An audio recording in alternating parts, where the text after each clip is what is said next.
Good morning the દક્ષતામાં આપણું હાર્દિક સ્વાગત છે. જય શ્રી કૃષ્ણ, જય શ્રી રામ.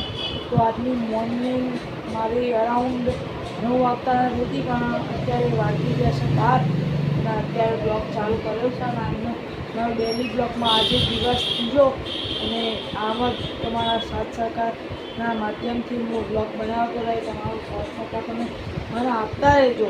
અને આજે ડેલી બ્લોગના ત્રીજા દિવસમાં આજે આપણો બધું જે થશે એમ હું તમને મારા બ્લોગમાં બતાવે, તો બની રહેજો આજના મારા બ્લોગમાં. તો ટ્યુશન પતાવીને આવી ગયા હતા આપણે દુકાને. તો દુકાને આવીને આ ચા મંગાવી છે, તો ચા પીવાની થાય છે હવે. તો ચા એન્ડ ઓલ કાકાની ચા. તો આપણે ચા પીએ છીએ હવે. મજબૂત હોય મોસમ, બાકી બજારમાં મજબૂત ચા મળે છે. સ્પેશિયલ ચા મંગાવીએ એટલે આપણે અહીં ચા પીવાની થાય છે. બીજું તો બન્યા રહો વ્લોગમાં. આપણે અત્યારે જઈ રહ્યા છીએ ભાઈબંધના ઘેર. એ ભાઈબંધના ઘેરમાં ચોપડો લેવા જવાનો તે જઈએ છીએ ભાઈબંધના ઘેર. તો ભાઈબંધના ઘેર દિવાળીનું મત લખવાનું છે, તમને ખબર જ છે. દિવાળીનું મતમાં જતા હોય ચોપડો લેવા જઈશું.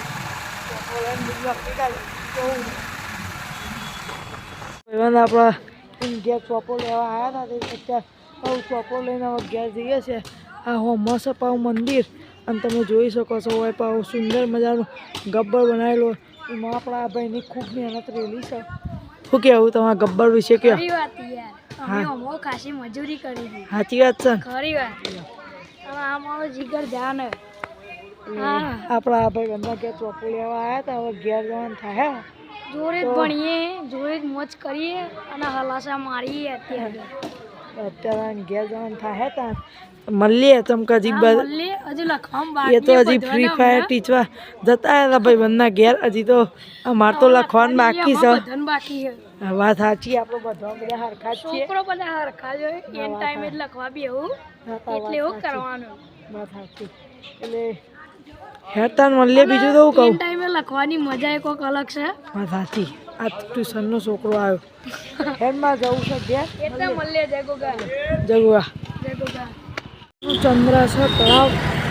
આ મોસાણી આ નગરપાલિકા છે. તેમાં આવેલું લેક. અત્યાર વાગ્યા છે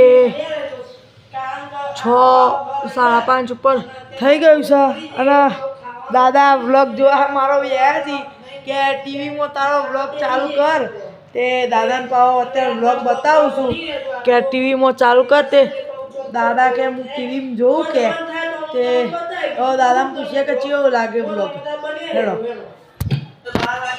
તો આપણે આવી ગયા હતા ઘરે, અને ઘેર જમવાની તૈયારીઓ થઈ રહી છે. અને જમવામાં હું બનાવ્યું છે એ આપણા મમ્મીને પૂછીએ, કારણ કે સ્મેલ તો આવી રહી છે સારી. અને હું અભી હાલ બહારથી આવ્યો એટલે આમ સ્મેલ આવી ઘરમાં. તેલ મેં ઘરમાંથી સ્મેલ સારી આવી છે. તો કોક ખાવામાં પણ બનાવ્યું છે કોક તો સારું. એટલે મમ્મીને પૂછ્યા કે શું બનાવ્યું છે ખાવામાં. મમ્મી બોલો, શું બનાવ્યું છે કે ખાવામાં આજે? મારું ભાવતું શું પણ અમારે ભાવતું પંજાબી. ઓહો, પંજાબી બનાવ્યું છે. તો ત્યાં આપણને ભાવતું પંજાબી બનાવી દીધું છે મમ્મીએ. તો આજે તો મસ્ત શાંતિથી બેસી ખાવાનું થાય છે. અને એના જોડે છાશ પણ પીશું. એટલે મજા આપવાની છે. આજ તો ઘેર પંજાબીનું સબ્જી બનાવી છે એટલે મજા આપવાની. તો એનો તાર પાઉં એટલે બનાવીએ એટલે બતાવીએ તમને. બીજું તો શું કહીએ તાર હેડો મળીએ. પંજાબીનું શાક ઘેર બનાવેલું છે. તો તમે જોઈ શકો છો પંજાબીનું શાક, તંદૂરી રોટલી, ડુંગળી, પાપડ, છાશ બધું અત્યારે બનાવ્યું છે જમવાનું. તો આપણે જમીશું હવે. બધું સરસ. મારા મમ્મીએ કમ્પ્લેટ બધું ખાવાનું બનાવ્યું છે. તો હવે ખાવાનું થાય છે. તો એનો ખાઈને તમને કહું. ભાઈબંધ આવ્યો છે કેવી. નીના પહા ચોપડા લેવાતા બધાને બધાએ એક બધામાં ગેંગમાં બધે એક બધા નંગત ભરાય કેમ કે બધા અમે છેલ્લા દાડો હોમવર્ક કરવા બેસીએ છીએ. શું કહેવું ભાઈ આપણે ગેંગ વિશે? અત્યારે 3 ચોપડા લેવા આવ્યો છું, મારે 3 વિષયનું બાકી છે અત્યારે. હા જુઓ અમારા ગેંગમાં એક બધા ચડિયા તો નંગત ભર્યા હોય બધાને છેલ્લા દાડા જ લેસન કરવાનું છે. ગમે તે હોય છેલ્લા દિવસ જ લેસન કરવાનું. એ નબળી વાતો બીજી કરવાની થાતી નહીં. તો આ ભાઈ 3 ચોપા લઈ જાય છે. જો આ એક આ 3 ચોપડા એના હાથમાં તમને દેખાય છે. એ ભાઈ 3 ચોપડા છેલ્લા દાડા લેવા આવ્યો છે. અને તમને ખબર હોય હું એ છેલ્લા દાડા જ લખવા બેઠો છું. એટલે અમારા ગેંગમાં બધા એકથી ચડિયાતા નંગ ભરેલા છે. શું કહેવું ભાઈ? સાચી આટલી વાત, બધા અને બધા એક જ નમૂના. અને આ તો પહેલો દાડો ચાલુ થઈ જો કાલ બીજો દાડો અમે જવાના છે નહીં. બધું કાલ લખવાનું થાય. બધું કાલ પૂરું કરી દઈશું. એકચ્યુઅલીમાં અત્યારે સંસ્કૃત લખીએ છીએ તમને દેખાતું હશે. તો સંસ્કૃત લખીને સંસ્કૃતનું આ વાઇન્ડ અપ હું કરી દઉં રાત ઊંધી.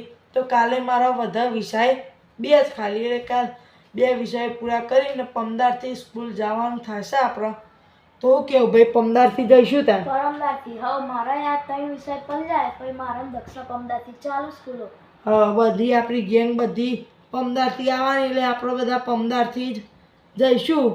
જેમ કે અત્યારે પાછી સ્કૂલમાં આપણી ગેંગ આપણને ના જઈએ એટલે આપણી ગેંગે જવાની નહીં.